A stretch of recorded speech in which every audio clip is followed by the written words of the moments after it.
ഓണം കേരളത്തിൽ ആഘോഷിക്കപ്പെടുന്ന ഏറ്റവും വലിയ ഉത്സവങ്ങളിൽ ഒന്നാണ് ഓണം. മലയാളികളുടെ ദേശീയ ഉത്സവമായ ഓണം ഒരു വിളവെടുപ്പിൻ്റെ ഉത്സവം കൂടിയാണ്. മലയാള മാസമായ ചിങ്ങമാസത്തിലെ തിരുവോണ നാളിലാണ് ഓണം ആഘോഷിക്കുന്നത്. അത്തം മുതൽ 10 നാൾ ലോകത്തിൻ്റെ നാനാഭാഗത്തുള്ള മലയാളികൾ ജാതി-മതഭേദമന്യേ ഓണം ആഘോഷിക്കുന്നു.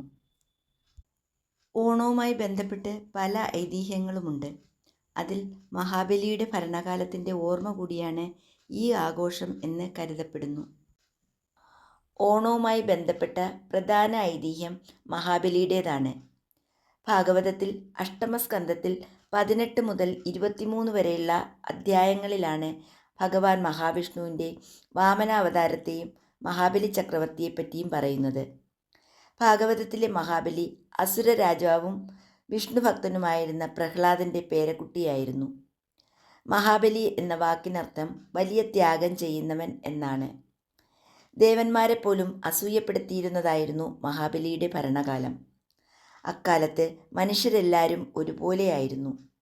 അന്ന് കള്ളവും ചതിയും പൊളിവചനങ്ങളും ഒന്നും തന്നെ ഇല്ലായിരുന്നു. എങ്ങും എല്ലാവർക്കും സമൃദ്ധിയായിരുന്നു. അങ്ങനെയിരിക്കെ സ്വർഗലോകം കൂടി പിടിച്ചടക്കണമെന്ന മോഹം മഹാബലിയിൽ ഉടലെടുത്തു. ഭയചകിതരായ ദേവന്മാർ മഹാവിഷ്ണുവിനെ അഭയം പ്രാപിച്ചു.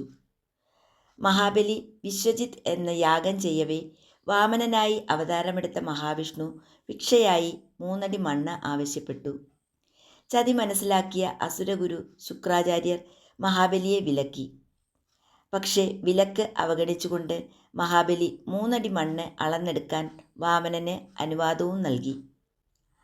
ആകാശം മുട്ടെ വളർന്ന വാമനൻ തൻ്റെ കാൽപാദം അളവുകോലാക്കി ആദ്യത്തെ 2 അടിക്ക് തന്നെ സ്വർഗവും ഭൂമിയും പാതാളവും അളന്നെടുത്തു. 3-ാമത്തെ അടിക്കായി സ്ഥാനമില്ലാതെ വന്നപ്പോൾ മഹാബലി തൻ്റെ ശിരസ് കാണിച്ചു കൊടുത്തു. വാമനൻ തൻ്റെ പാദസ്പർശത്താൽ മഹാബലിയെ അഹങ്കാരത്തിൽ നിന്നും മോചിതനാക്കി പാതാളത്തിലേക്ക് താഴ്ത്തി. വരമായി ആണ്ടിലൊരിക്കൽ ചിങ്ങമാസത്തിലെ തിരുവോണ നാളിൽ തൻ്റെ പ്രജകളെ സന്ദർശിക്കുന്നതിന് അനുവാദവും വാമനൻ മഹാബലിക്ക് നൽകി. അങ്ങനെ ഓരോ വർഷവും തിരുവോണം നാളിൽ മഹാബലി തൻ്റെ പ്രജകളെ അദൃശ്യനായി സന്ദർശിക്കാൻ വരുന്നു എന്നാണ് വിശ്വാസം.